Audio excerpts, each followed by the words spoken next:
This is Optimal Living Daily, episode 1227, A Practical Guide to Being Present by Jennifer of simplyfiercely.com, and I'm Justin Malik. Happy Sunday, happy Easter Sunday if you're listening in real time, and welcome back, or welcome for the first time. This is where I read to you every single day to help you live a more meaningful life. That's from some of the best bloggers and authors you can find, with their permission, of course. And since it's a holiday weekend, let's get right to the post and start optimizing your life. A Practical Guide to Being Present by Jennifer of simplyfiercely.com. Being present and living in the moment is something I sometimes struggle with. It's a side effect of being a daydreamer. As my friends will tell you, I'm always in the middle of making new plans. In fact, I have exciting ones to share with you in a few weeks. It keeps life interesting, but it also means that sometimes I struggle to just be and enjoy this moment in time. I often have a countdown waiting for the weekend, for my next holiday, or for summer to come. It's easy to get in the bad habit of wishing the days away. I'm sure I'm not the only one who has given in to the better tomorrow syndrome, believing life will be better at some date in the future, once I get a new job, once I lose a few kilos, once something new happens. My overactive imagination works in the opposite direction as well.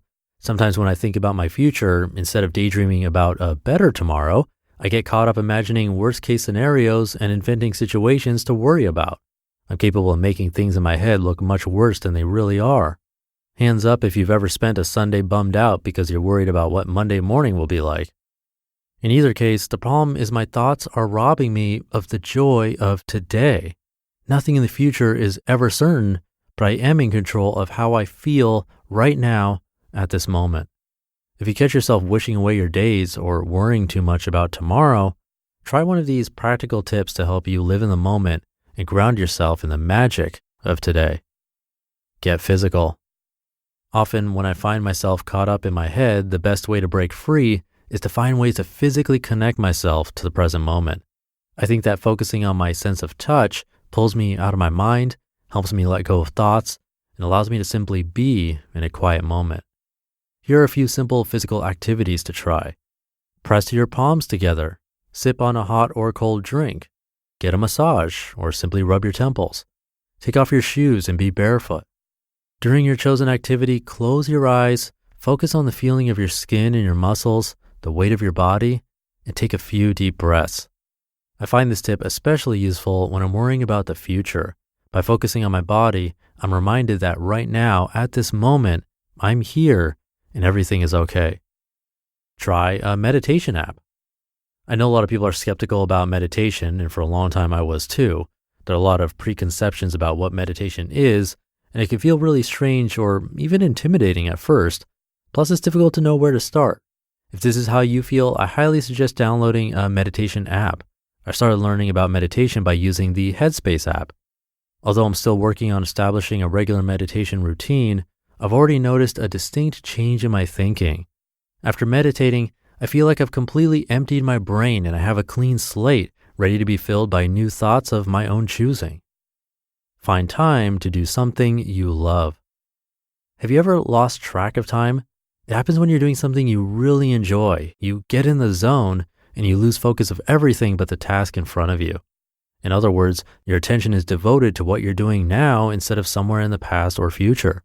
So next time you find yourself distracted and unable to focus, instead of trying to force yourself into the present moment, ease yourself there by doing something that brings you joy. Lately for me, it's working on this blog. I find that creative process so therapeutic. Maybe for you it's baking or perhaps painting. Even if you're busy, try and find a little bit of time to do something that you love, and you'll remind your brain to focus on today. Keep a record. When I travel, I always keep a simple scrapbook, nothing fancy, just a few ticket stubs and scribbles about how I spend each day. What I noticed is that keeping a record of my daily activities helps me to be mindful and take notice of the little joys in life. Instead of mindlessly going through my day, I'm actively seeking to remember it so that I can record it later. I now use my journal religiously and try to keep a little log of my daily activities. It doesn't have to be epic adventures. The small things like an evening walk with my husband or taking a few minutes to finish a difficult task are worth recording and remembering. You just listened to the post titled A Practical Guide to Being Present by Jennifer of simplyfiercely.com. I agree with the Headspace recommendation. That's my meditation app of choice. They actually sponsored Optimal Finance Daily, which was amazing.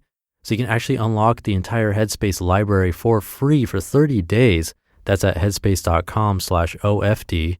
OFD stands for Optimal Finance Daily. And you can check out that show for a lot more articles covering minimalism and money, spending less, saving more, tracking your expenses, budgeting, how to invest. It's really great for any level, anyone interested in improving their financial lives. That's Optimal Finance Daily. But that'll do it for today. Hope you're having a great weekend and a happy Easter. Thank you for being here, and I'll see you back here tomorrow for Minimalist Monday, where your optimal life awaits.